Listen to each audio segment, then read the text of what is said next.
What's up, everybody? Welcome to Take No Offense. A couple of old friends who grew up together in central Pennsylvania. Now we live on opposite sides of the country. This is our chance to get together once a week, sharing our thoughts on politics, sports, movies, and TV. I'm Eric Messersmith in the Los Angeles area. Brian Johnson is in suburban Washington, D.C. What's up, buddy? Joe Biden is dead. Wait, You didn't know that?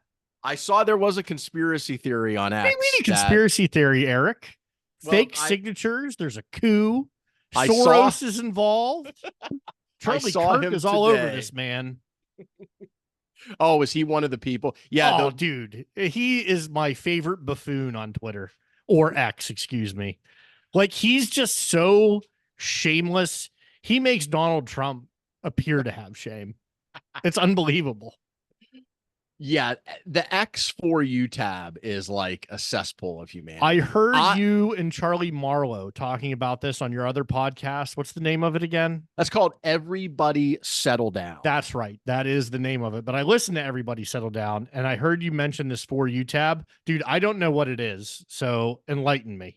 Oh, it's X's algorithm. So X has basically two ways you can view their platform. Okay. There is the traditional, which is called following, and that is literally just everyone you follow in chronological order. I think so, that's what I do. But I almost never use that because I am one of the people who uses the For You tab, which is not chronological at all and doesn't even include a lot of the people you follow and does include some people you don't follow because that is their AI algorithm. So that is the algorithm that essentially shows you what they think you want to see based on your interests. Yeah, it's like what YouTube does. If you watch YouTube, the videos they recommend obviously are their algorithm. So the For You tab, I have to say, it's interesting the things that are thrown in there. That's for sure. But there's a lot of conspiracy theories, and that was one I heard of. The other one was Biden didn't even know he had dropped out. Like he was in a coma or something, and like other people wrote the statement and he was just unaware. But he's giving we're recording this Tuesday night. He's giving a primetime address from the White House on Wednesday. Oh, so he is night. alive. He is alive. He's back at the White House. He was on camera today for the first time since last week. Yeah, he came it was very convincing. I was convinced he was dead. No, but in all seriousness, you know why I know he wasn't dead? Because Kamala Harris wasn't the president, idiots. Like, believe it or not, I know it's going to be hard for some of the, I don't want to yell, and I don't want to say they're stupid, but for some people that, may have believed that Biden was actually dead, just here's how we know he's not dead. Because there are, believe it or not, people who take, I don't know, the function of the wealthiest country in the history of the world. They take it very seriously. And if their elected official, the leader, the president dies, there is a transfer of power to the vice president. Brian, that's not how it works. You know how it works. Biden has been not running the country the whole time. He's the figurehead. It's been run by a cabal of people. That's clearly what's been happening. Dude, I'm sorry to interrupt you. Okay. So you know how sometimes people say since we last got together, a lot has happened. It's just like a cliche. A lot has happened since you and I last spoke. So I'm going to sum all this up by just saying what has transpired over the last couple of days, particularly since Biden has dropped out, is why I cannot ever imagine under the current set of circumstances voting for a Republican nominee for president. Because these are who your voters are. Conspiracy theorists, people that think that Joe Biden's dead. Not all. I'm not all. But dude, I know that there are liberals, people in my party, and I'm going to say it on the show for the first time. I'm a Democrat, and I always vote for Democrats. And here's the thing. There are I know that there are people on my party that think people with penises should win women's swimming events. Okay. It's a little too far out there for me. I don't agree with it. But generally speaking, those people are a lot closer to where I am than Charlie Kirk. God. Well, look, I would say both parties have their extremes, and that's why I'm an independent. I don't want to be in either team or tribe, but I do agree with you that in this moment, and who knows what it's going to be like after Trump disappears, but in the era of Trump, there's no question which is the more sane, rational party. Right, and that's really saying something. I'm going back to penises winning women events. It's crazy. But you know what? They could make a compelling argument about feelings. And I listened and I went, I don't get it, but all right. Like maybe I could see that. I can't see anything. I mean, apparently, when Lauren Boebert isn't jerking off men in theaters and being dismissed from them, she's spreading, demanding the proof of life of Joe Biden. God. I would say I did not know that about Boebert. I knew about the jerking guys off. I did not know about the demanding proof of life, but I'm not surprised. No, yeah, she was one of the ones. It was yesterday, so I thought you would have been up to this. I'm sorry, you're normally our political correspondent who was demanding that Joe Biden prove that he is alive. Hold a newspaper up. He needs to hold up today's newspaper. Yeah, what are we doing? All right, so all jokes aside, you were one of the people who had the view, even after the debate, that you thought the Democrats' best chance, you said it on this program, was to stick with Biden despite his falling poll numbers. So what do you think about the decision by him to step away? Do you think he made the right decision? And do you think Democrats are better positioned with Harris than they would have been with Biden? So this has been heard because I've heard other people say it, but my initial reaction was the same as theirs. This is why I voted for Joe Biden 3 times. Because I get it. Like there was a lot. What do you mean 3 times? You mean in the vice president twice and president once? Gotcha. I've checked his name, the box off 3 times, and there's a lot of reasons why. But basically, it's because fundamentally, I do believe, based on his actions and what I know of the man, that he's fundamentally a decent human being. But most importantly, is that he most often puts his country before he puts himself. And what is a more selfless act than doing this? Again, we don't have to go through the whole thing because I know you covered a lot of this on Everybody Settle Down. But if you just look at the history of Joe Biden, I mean, the man has some pride. He has accomplished a lot. He's had it goes without saying, he was elected president. He's had a very successful political career. It's got to be hard for him, just as a human being, dude, to let go. Oh, absolutely. I have to say, look, I voted for Joe Biden in 2020, but that was more about not voting for Trump than voting for Biden. I was not enamored with Biden, but I will say he exceeded my expectations in terms of governing. And for him, we had some experience in that area. In terms of the legislation that he passed, the way he handled, we can argue about whether Russia would have invaded Ukraine with Trump or not. But when they did it, he responded very well, pulling NATO together, adding members. The way he's tried to do a delegate dance here with the Israel-Hamas thing, which is a powder keg, I think has been pretty effective. So my point is, I think he's been a good president. I wouldn't say great president, but a good president. So it must be especially hard given that for him. Like he had chased that ring for decades, dating back to 1988 when he ran, but I'm sure he wanted to be president before that. And here he finally had it. And he actually, from a legislative standpoint, did very well. And then, as he's primed to run for re-election, age catches up with him at some point. People argue about when that was. But at some point in the last 6, 12, 18 months, age catches up to him to a degree that it becomes obvious he is no longer capable of waging an effective campaign. As on a human level, even if you dislike Joe Biden, you have to feel for that predicament. And you can understand, given that, why it was so hard for him to let go. And I do give him credit, though, for eventually doing it. I just could not imagine any scenario, where Donald Trump would do that. Well, you can say he held on a little bit too long. I think that's a fair criticism. I think he did. And that's why I said, so I think it's fair to praise him, and I think it's also fair to criticize him. And part of the criticism is it took a shove. It took mainly Nancy Pelosi, but others as well, helping to strategically leak that the party had turned on him and people in the party. And also it took a lot of bad polling. I mean, it took really bad polling, especially in the last week, that I think is finally what convinced him that he just couldn't do it. Now, and also I think he deserves blame, and this is fair too, that when you come in as a president who is almost 80, I think you have a special obligation to the American people that a president who's 50 or 60 doesn't have. I think you have to have some infrastructure set up where you can have someone who doesn't love you, someone that's not in your family, someone that's not being paid by, to be part of your staff, someone who has some semblance of independence, who can evaluate you and give you, I don't know, like the Surgeon General. Right. Right. Or a personal doctor, whoever it may be. That to me is less important than there is somebody there and that person can report back to you because look, we all But know how Eric, this that is. happens. You know this. It doesn't happen like it should have. They said his last evaluation, he had a mental evaluation once a year, is what they said at the time of his physical. And all what that was apparently was probably just talking to him. I don't think they were doing brain scans. I mean, there are tests you can do for these things. Oh my God, you're over the top. So what I'm saying is I think you have an obligation when you're that old to have these tests, to have it set up so that you can avoid the possibility of something like this happening. You can't just leave it to your own devices because as we know with aging relatives, I mean, how many people have you seen that either you know personally or friends or family that have had to take keys from relatives, move them out of their house against their will? It's hard. It's really hard. And so I think he deserves both criticism and blame, but history, I think, will,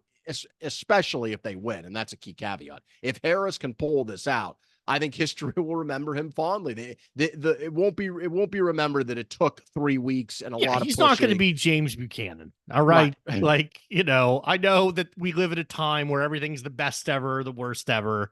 I don't think Biden is even close to the worst ever. He's not going to be up there with the best ever because those are normally during times of like, I don't know, war, right, and other crises, Great Depression, yeah, something like that. But I think history will remember him fondly. I think he'll be remembered fondly, and that's why, to go back to your initial question, do I think Joe Biden still gives the Democrats the best chance to win? You know what? Honestly, probably not. But again, I just really like the guy, which is why I wanted him to stay in. Because you remember, they called him out of the bullpen to beat Trump the first time.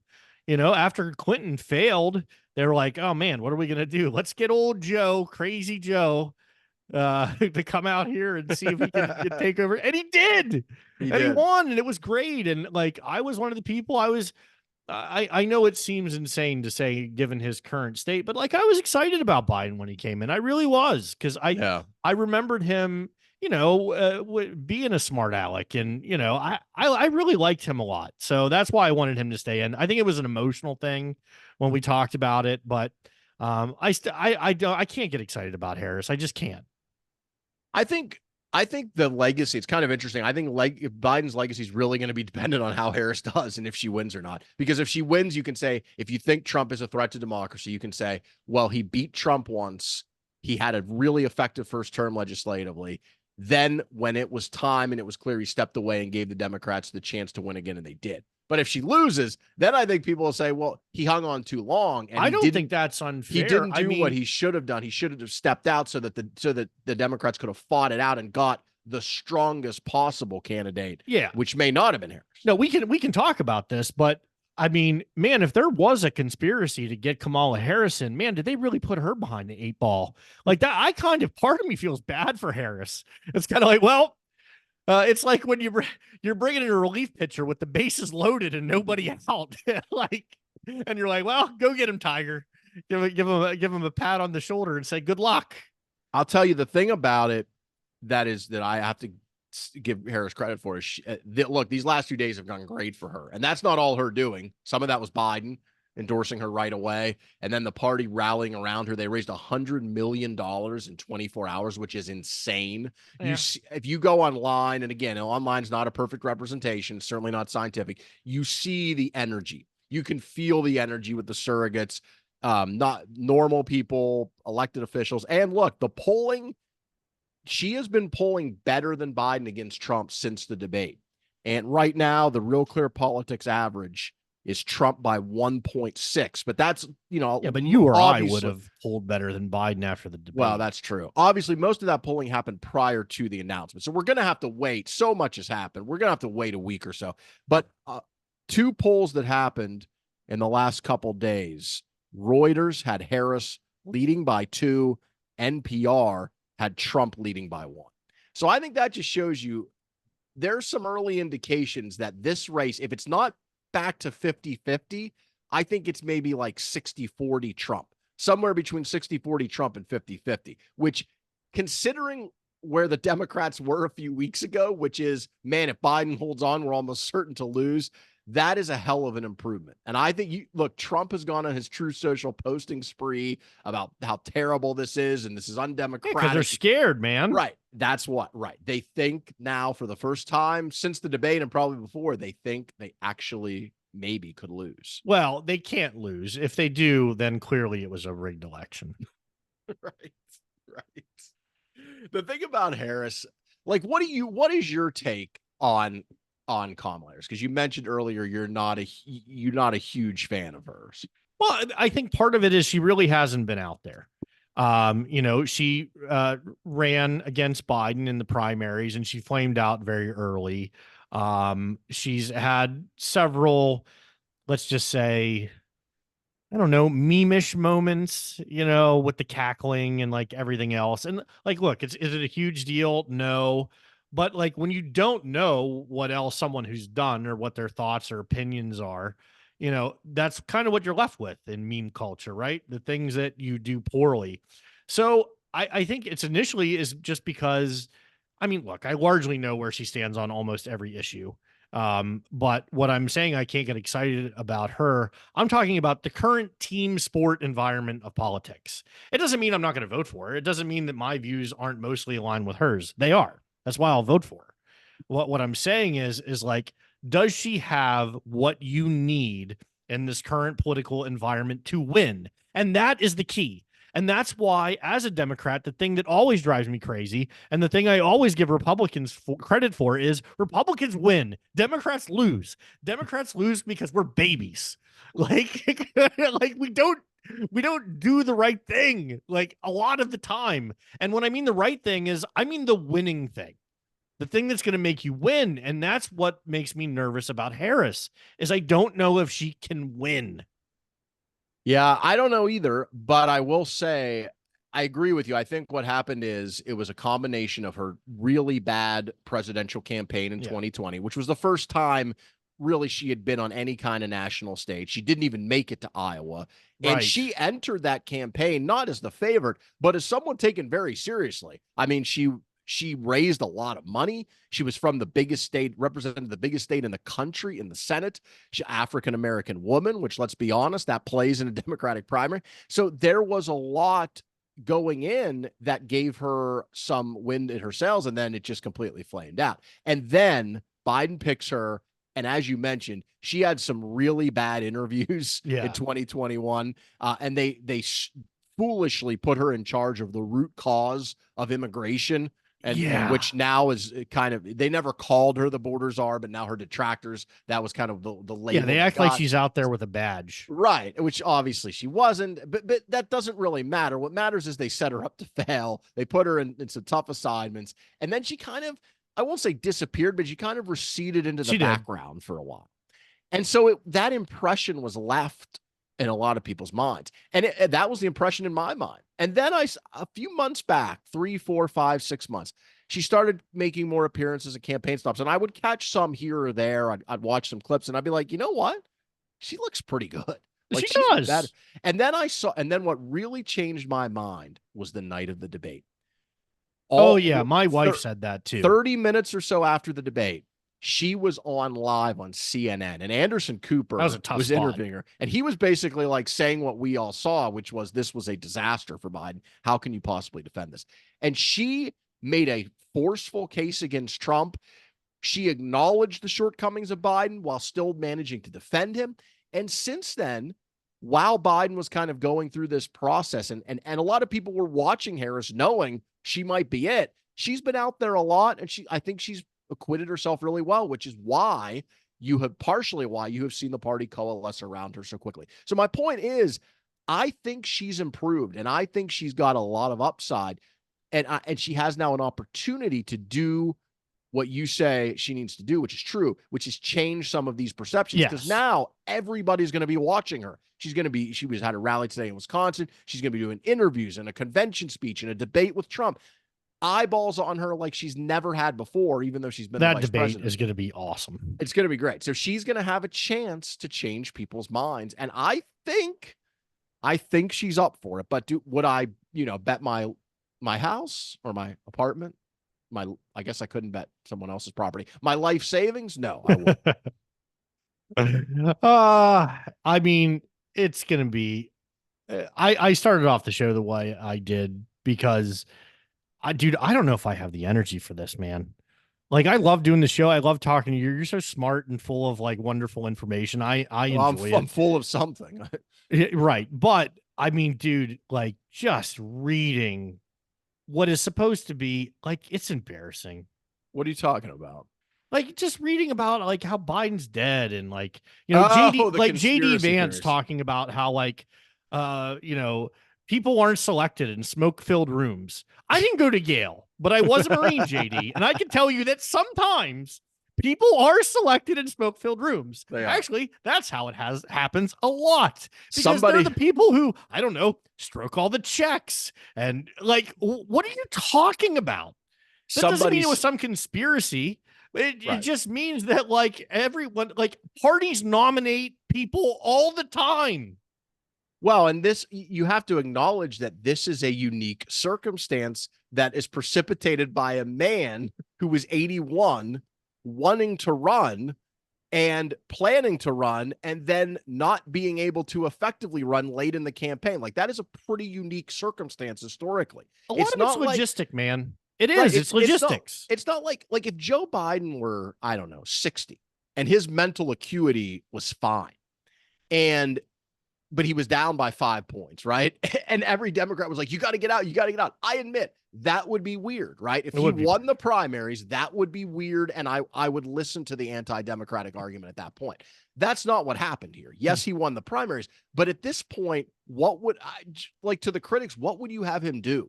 Like, would you have the Democrats be forced to run this man against his own will, against the will of his party? Like, is that what you're saying? Like, the Democrats are just stuck with him? I mean, of course not, because as you point out, the parties make their nomination at the convention. That's or in right. this case, with the Democrats, in this case, Because it'll likely technically be, it is an open convention. right. Anyone right now can say, like, hey, Whitmer could say, Shapiro could say, anyone Yeah. could be like, I want to run, and they could get the delegates and they could win the nomination. But they're not going to do that. No. Like in the case of Whitmer, she's not going to do that because she realizes that now is not the time. Right. Like Now's if not she her does time. this and it fails, which it most likely will, it's then they're not going to want to run her for 8, 12 years from now when she's going to be a prime candidate to run for president. So of course he's like, no, go ahead, Harris, you run. And, I'll still be the governor of Michigan, and then I'll be involved in the party for, I don't know, the next 40 years. And maybe my time will come. Right. Like, it's strategic. It is. I think so. I just wanted to, I was actually just check this. So one of the things I love to watch is the betting markets, because they tell you even sometimes more than the polls, because polling is a snapshot in time from things that happen, surveys that were taken 2, 3, 4, 5 days ago. But the betting odds are instantaneous, right? And so Trump, this is according to electionbettingodds.com. So pre-shooting, Trump was at about 58. Right after the shooting, the hours after, he jumped up to the high 60s, meaning there was almost a 70% chance he was going to win. At that time, Harris was at about 10 and Biden was at about 20, right? Now, Harris in the last few days, she shot up, right? First to like 20, then 25, then 30, then 35. Now she's at 39.6% and Trump is down to 57.4. So this is an all-time high for Harris by far. And this is the low. Trump is now back to a point lower than he was prior to his convention and prior to being shot. So look, I blame Hulk Hogan. It's his fault. After he was shot and he has most people describe as a pretty successful convention. It was. I didn't love the last. I'm sorry to take a shot at the speech. Hulkster. Well, I mean, look, you and I were children in the 80s, so I just thought it was cool that Hulk Hogan was there. Was it a little weird that he ripped off an American flag shirt? No. To show a Trump shirt? No. Underneath? I mean, you're not supposed to rip the flag. But anyway, I'm not going to hold that against the Hulkster because I love the Hulkster. But anyway, my point is, Harris is surging in the odds, and she in the limited polling we've seen in the last few days, she's doing really well. Now, is that a temporary bounce because of all the excitement? And maybe that's why we obviously have to wait a couple weeks to have this settle. But if the race kind of is in that range where she's got 40%, 45%, 50% chance. That is a completely different world than where we were a week or two ago. And that is why I think Donald Trump is so pissed off about this. He truthed, is that what they call it? He truthed the other day. We have to start all over again, and how Biden shouldn't do this. And so he is kind of going on as he's wont to do. He's kind of going on one of his little tangents. All right, so that's my final thought on that. Anything else? I hate dragging you back into this, but I really want to discuss this with you. I want to pull you in on the conspiracy theory stuff and just take your temperature, just big picture. Like, you don't think, and maybe you do, so I don't want to project, but I think it's very dangerous. I think that this and what is happening right now in the conspiracy world and how it makes its way into mainstream media is why presidential candidates are being shot. That's why, because you're I don't know, you're exciting the basement dwellers. And I know I talk about it so negatively, but that's what you do. You rile them up and you get everyone fired up. And we're doing this under the guise of like getting our guy elected. But I know it's going to have serious negative consequences. Yeah, look, I would like to tell you I'm optimistic, and I'm usually optimistic about most things. But what you're talking about, I'm very pessimistic, and it's for several reasons. First of all, look, there have always been conspiracy theorists and prominent ones throughout. But they didn't have a megaphone. Right. Now the difference is they have social media, they have the AI algorithms, which that's the For You tab, YouTube. I mean, if you go down a rabbit hole on YouTube, you could get lost pretty quickly. It always ends in a live birth. If you keep YouTube on long enough, you end up in a live birth. I digress. But it's like if you're kind of like,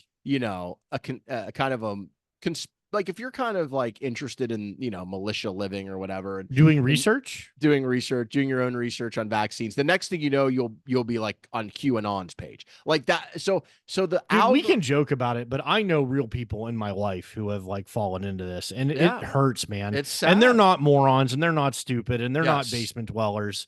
These are good people who have lived good, honest lives, who, a lot of whom actually are very well educated.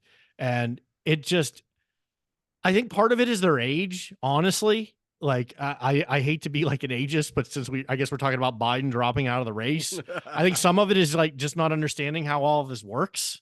Yeah. And what's happening. I mean, dude, these are people that are going to ended up being pig butchered and scammed because of the internet. Yeah. And I let you finish, but like, it's terrifying. And like, I want to be the one that's like, I don't know what the answer is. It's not my job to figure it out, but this can't go on like this. Well, I think the answer is it's incumbent upon individuals to handle their own business. Politicians with the rhetoric, all elected officials, people who have power in the media.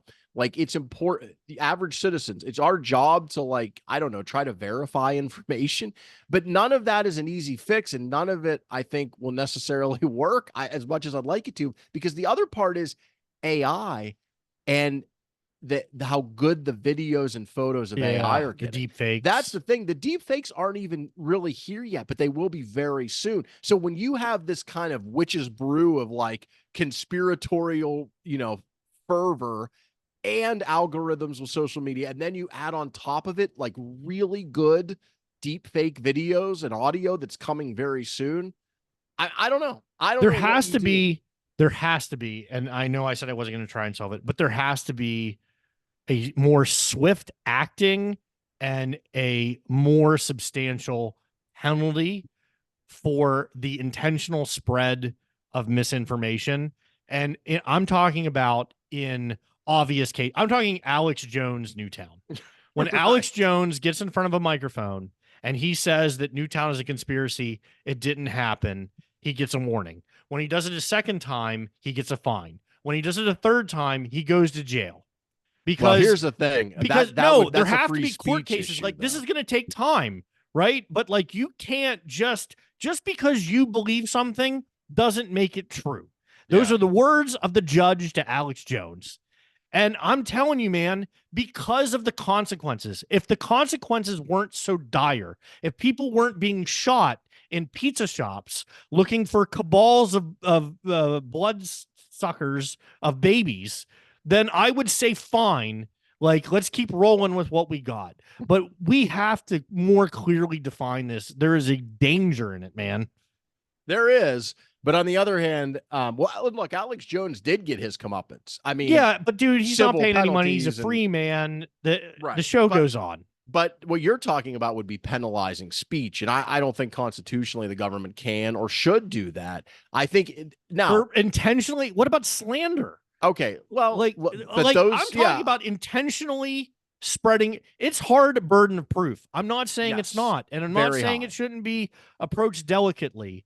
But when you're a representative of this country in Congress and you get in front of a microphone and demand the proof of life of Joe Biden, you should be gone because you're an idiot. Well, that's but that's not something that I think we can solve with our legal system. I think we have to solve that through the ballot box with elections, through speech, and also we need to build up any kind of institutions that don't that are the opposite of what we're talking about. Things that still Like bring us NPR. together, that are common. Well, I mean, NPR's gone pretty far left, but like I don't know, Bill Maher, his show on HBO or well now Max, where you have liberals and conservatives sometimes yelling, but a lot of times just talking to each other. Yeah, they're talking. That's not that, and you have Bill Maher kind of listening and at least hearing out the arguments of both sides. That is something we need more of. Like that used to happen a lot more than it does now. And we have become so siloed with our media that anything that encourages that free form back and forth in an environment that doesn't resort to the kind of stuff you're talking about, the threats and the violent rhetoric, that stuff has to be encouraged because most people are still, I think, pretty sane. And most people are not obsessed with politics. And most people are not at each other's throats all the time. Look in your daily life. Like, do you go around screaming and yelling about political conspiracies, or do other people do that to you? I mean, that doesn't happen Just on most Thanksgiving you run into, right? Only around the holidays. But I think you raise a great point. It's a major problem that is very likely to get worse than it is now. And there are no easy answers. There's no safeguards. And I understand the free speech argument. And I appreciate what you're saying, Eric, but it's the fire in the movie theater scenario. I think that's the one the Supreme Court uses. You can't yell fire in the middle of a movie theater. And what I'm suggesting is some of these people are yelling fire in a movie theater. It's not a violation of their free speech. They are willfully and intentionally spreading misinformation. And this is the sad part about it. A lot of times it's just to get clicks. It's just to make money. Right. It's just to be seen and heard. I mean, capitalism rears its ugly head again. I mean, right. You're on a show, everybody settle down. We're doing Take No Offense. Like, we're trying to take the middle road and say, like, hey, like, let's talk sanely about these things and come up with some real solutions. You know what that doesn't do based on the clicks on my YouTube videos? It doesn't get me 100,000 views. It doesn't get me paid. It just makes me a sane human being looking at things objectively, occasionally changing my mind, listening to my friend. It's not as exciting as, the president's dead with some wacky cartoon in the background. Like, I mean, anyway, I was interested in your thought because I hate to sound so emotional, but dude, I really find it terrifying. Yeah. And I do not scare easily, man. I'm glad you mentioned that because that's the piece I didn't talk about that is so vital. That's kind of how it starts is the profit motive. Like, I love capitalism overall, pretty good economic system. It's a good system. But there's huge downsides to capitalism as well that we have to be honest about. And that's maybe the most dangerous is the profiting in this kind of, I don't even know what you'd call it, this kind of dangerous political porn rhetoric. Yeah, there you go. I like that. All right, Brian. So let's turn to the world of sports. Look, summers are always rough. NFL training camps are opening up, so we're getting close. But this year, we do have the Olympics in Paris. They start Friday, I believe, with the opening ceremonies. Let me get a gauge here. What is your excitement level for the Summer Olympics, 1 to 10? Oh, it's about a 4.5, which is that number may surprise you. Again, I'm projecting, but I would expect you would thought it'd be lower. I really like the summer games. I actually like the winter games. I've talked about it before on this very program. Anytime there's a national anthem playing and it's for your country and it's something you're representing in sport, I'm a big fan of it, man. And as you know, my brother in real life, he was a Division I decathlete. So you and I traveled to many of his track and field events in high school. Track and field is cool, man. Like it is the fastest man, the longest jump, all these countries coming together. I mean, it has that college football feel to it, right? A little bit of pageantry Yeah. surrounds it. They're gonna do the opening ceremony down the River Seine. That's in Yeah. Seine. I see what you did there. It's bad, but no. So about a 4.5. How about you, dude? I'd say I'm about at a 6. Ooh, that's high. Here's the thing. Yeah. Especially for you. I'll say right now I'm at like a 2. Oh, But okay. when I say 6, I'm going to get there. Like Oh, what you'll happens get with there. me with the Summer Olympics is I start out with very little interest when it begins. And then I'll turn on like the second or third day and I'll be like, oh yeah, I really like the Summer Olympics. Because the Winter Olympics, it's okay. But the Summer Olympics, you're right. Track is awesome. Swimming can be great. That can be entertaining. And also, of course, men's and women's hoops, especially the men's teams. You've got LeBron James and Steph Curry and Kevin Durant. And now the rest of the world is pretty actually good. better to the point where it's possible, although not likely, that the U.S. could actually lose. Same thing with the women, although again, less likely. So you get that, which was cool. So you've got the hoops, and also I'm not huge into gymnastics, but I'll watch Simone Biles. That's a great story. Her trying to come back from was it the last Olympics where she had to withdraw from most of the events because she was going through a rough time emotionally and she had the near fall on when she was, what did they call it, the twisties or whatever, where you jump up in the air and you're afraid. I don't know. You remember that? She was struggling to be certain she could make the landing. And I think they call it the twisties, Brian. That's a gymnastics. All I know is I can't do 1/1000th of what that young lady does, which is why it's impressive to watch. It is. And so, yes, I will. I'm a 2 now, but a week from now, I'll be at like a 6 or 7. The cool part about the Olympics this year, because if you remember previously, I believe the Winter Games were Japan, the Summer Games were China, or vice versa. So you had COVID, and then no one could really go in Tokyo. So I guess Tokyo would have been the winner given the timing, and then China would have been the summer previous to that, just giving the timing. Haha, good for me, math. But you've kind of had 2 COVID Olympics in a row. But the biggest thing as an American, God bless America, has been the time difference, because when you're on the other side of the world, again, quick math on my part, it's 12 hours away. So the time is a little bit challenging in terms of when it's going to appear on our televisions. And of course, with the internet, you kind of know the results. So at least with it being in Paris, it's only 6 hours ahead. You'll get a lot of the events live and then you'll get the recaps at night. That's cool. But you mentioned the stories. I think for me, the part of the Olympics that is always cool is that you have these people that have been training for 10, 15 years that specialize in like one thing, and you have no idea who they are. Yeah. And then NBC makes a beautiful package of their story coming from a small town and, southeastern Tennessee.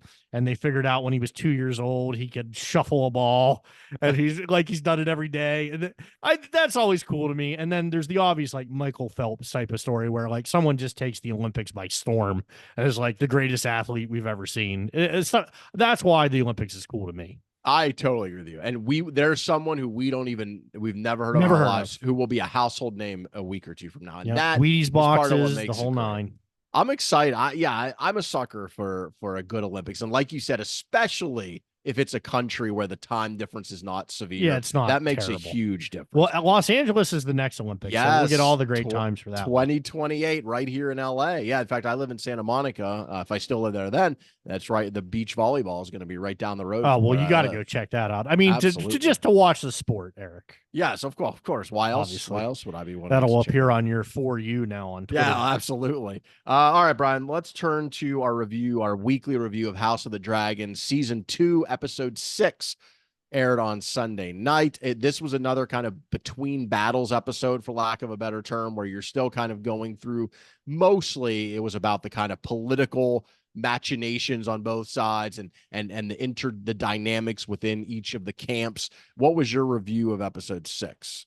Again, no surprise here. I really enjoyed it. I loved it when Aemon, excuse me, called Laris a toad. Not you, you toad. So it means we may get Otto Hightower back. And I really like the character of Otto Hightower. Yeah. I don't know what it is, man. It's like Tywin Lannister. He's not likable in any real way.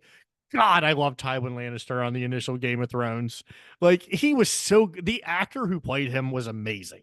And the guy who plays Otto Hightower, and I'm sorry, I never know their names, because, they really haven't been in other things. This is Game of Thrones and House of the Dragon, where you discover a lot of like great actors, along the way.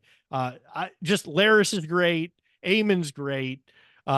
I love Otto Hightower's character, but in terms of an episode, is it my favorite one I've ever seen? No, obviously not. I want to see dragons get, breathe fire on things. I did get some of that, which we can talk about if you would like, but I enjoyed it. How about you, buddy? Yeah, well, you did get a lesbian kiss in this episode. Yeah, that with weird Rhaenyra, though to me out of nowhere. Not as weird as the fellatio, but I mean, I just didn't understand like where it came from in the story. I don't know, whatever. Well, I think the point was Daemon, her husband's abandoned her, but also I think it was that having that bond. She's under all this stress and she has someone who's like there helping her. They've connected at an emotional level. I thought that was fine. That worked for me everyone should do whatever they want. I think back in the Game of Thrones days, and I'm assuming this is not the future, I'm assuming it's the past, just based on the technology that's available, though we're not sure what time frame it actually does take place in. Anyway, that's too far off the reservation. They were very free sexually. Oh yeah, during that time, so it was probably very common. Wait, I thought House of the Dragon had been established. It was a prequel set 200 years prior. No, 200 years before the Game of Thrones, but we don't know what year Game of Thrones. Like that could be a post-apocalyptic universe. We don't know that. So I think I will say the show is so much better this year for many reasons than it was season 1 for me. But I think the biggest one is the writing. Like the acting's been good. He was good even in season 1. The CGI is great. The dragons are, the battles. That's what people want. But what makes these kind of episodes really work, where you don't really have the big fight set pieces like you do in some of the other episodes, is the writing. I think is so crisp this year. Like I think very good. Because what you're trying to do is you're using, I guess, Old English, for lack of a better term, right? You're using made up. You're using made up kind of Old English, sort of, but it really is effective this year. I mean, I just think the writing has been so crisp. Like the scene where Alicent and Aemon are there in the room. I mean, that's some. Yes, the acting is good, but the lines are really good too. Laris, when he's talking to, you haven't got over the indignities of your childhood. Yeah, of your childhood yet. Like I think that's really what has taken this season another level for me. I did have a poll. You have read the books, right? That House of the Dragon is based on. Yeah. So I have a plot question for you. So I guess the two guys are both bastard sons of the sea snake, right? That's correct. They're brothers by another mother. Adam of Hall. So the one who was being chased by the dragon. Yeah. That is, are we to imply then that the dragon somehow has chosen him to be its rider? That's correct. Okay. And now he's not Targaryen though, is he? No, but remember, old Valyria, they rode dragons. Oh, so he's Valyrian. So yeah, that so the sea snake comes from Old Valyria, and in Old Valyria, that's where remember, Old Valyria is the big model that the king Jaehaerys was building in his thing. Okay, that's where the Valyrians and the sea snake. That's where the dragons came from too. That took over. Right. Westeros, so I mean, there are lots of families that were dragon riders, not the Tullys though, as we've established. Yes. So why would the dragon pick him though? Or I guess we don't know yet. We'll find out. I don't know. I mean, there's so many things that diverge from the book, and they take a lot of liberties.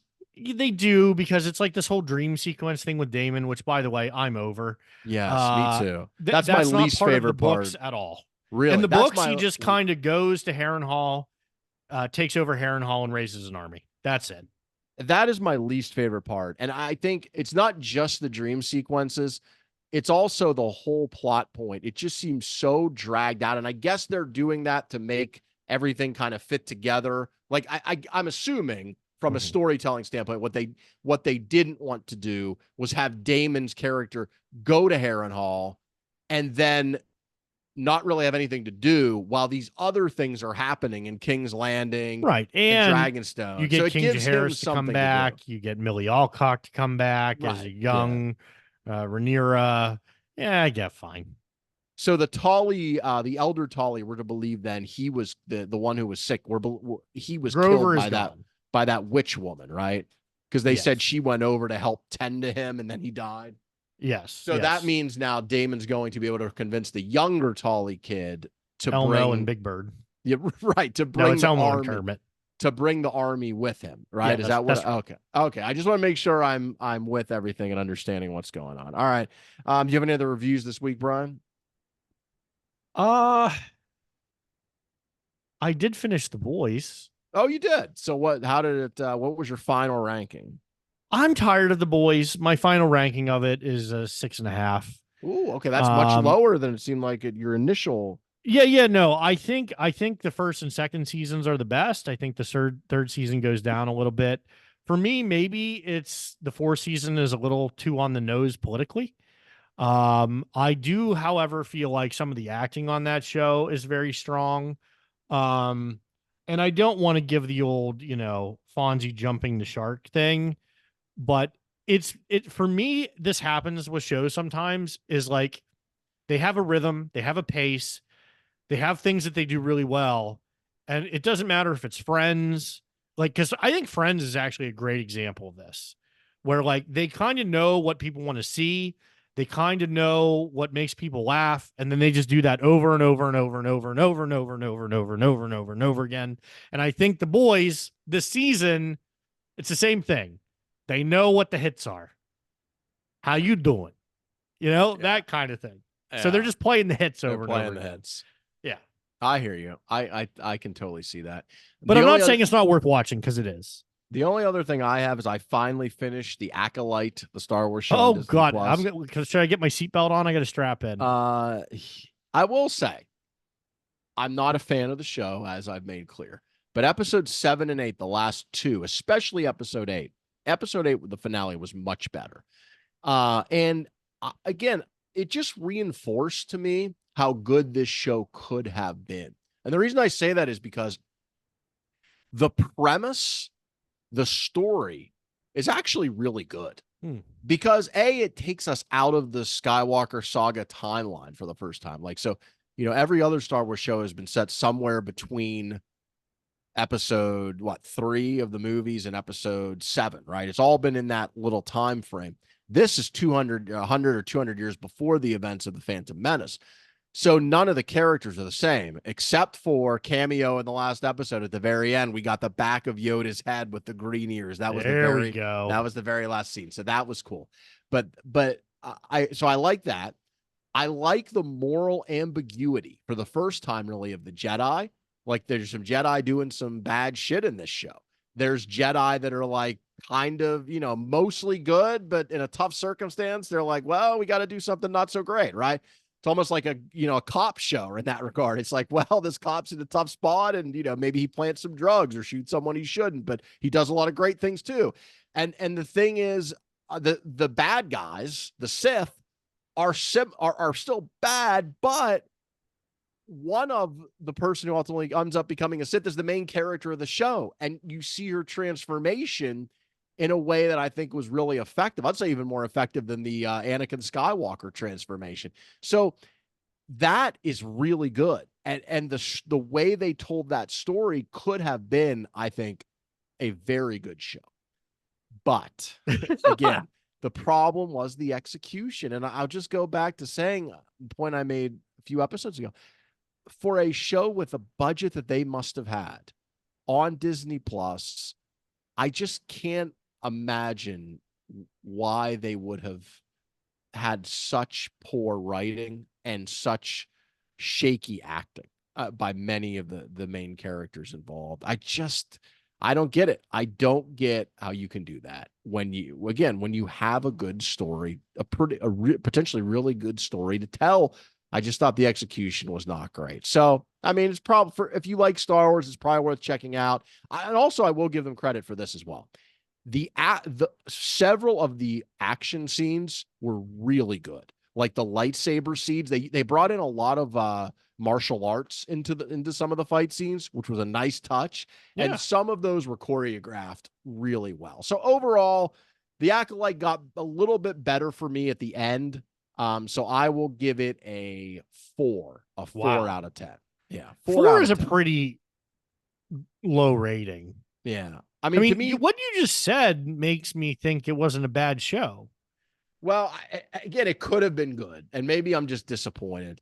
I mean, to me, it just goes to show how difficult it is. It is. It's very difficult to execute. I mean, anything that hits, it's kind of amazing. Yeah. I mean, how many movies are made every year? I mean, thousands is probably more. 10? Well, hundreds in the United States, I think, but around the world. Oh, there's more than 100. Now, are you including the kind of movies you watch? Independent films, major blockbusters. What about the movies made for TV movies, television shows? I mean, thousands. Maybe. I would say if you include the movies you watch late at night, then yes, it probably. I don't know what you're talking about. I don't even know what a For You page is. How dare you? Speaking of that, it's getting late where you are, so I know you have things you'd like to do before bed. So I will go ahead and wrap the show up. Do you have any final thoughts tonight, Brian? No, dude, I love talking to you about it. I'm happy we got into some of the conspiracy stuff, and I think it'll probably come up on the show again. And hopefully they'll be, if from an entertainment standpoint, at least as wacky as they were over the last couple of days. So yeah, I'm sure we'll have a lot to talk about. Well, and look, the thing about conspiracies is occasionally they're right. And that, I mean, look, you have to say, this all probably started with the JFK assassination. I think that probably was the genesis of a lot of what we're seeing now. I want to be clear. There are lots of reasons to distrust the government. Right. I am not here to defend every action the United States government has taken in our 250 years of existence. Right. I think history has shown some pretty poor decision-making on a wide variety of topics. So I'm not defending them. I'm just saying that I get where the distrust comes from. Everything's not a conspiracy. Right. It's not everything all the time. It's not always a false flag operation. False flag, false flag. False like flag. Jesus. Oh, well, we all know that, the Trump assassination attempt has gotten a lot of play in that regard too, where clearly there was a lot of incompetence. And that's what happens sometimes is people can't believe that incompetence happens at a high level. But if you've ever been around human beings, you can believe that incompetence would happen at a high level, right? Why wouldn't it? Incompetence is kind of what we're good at.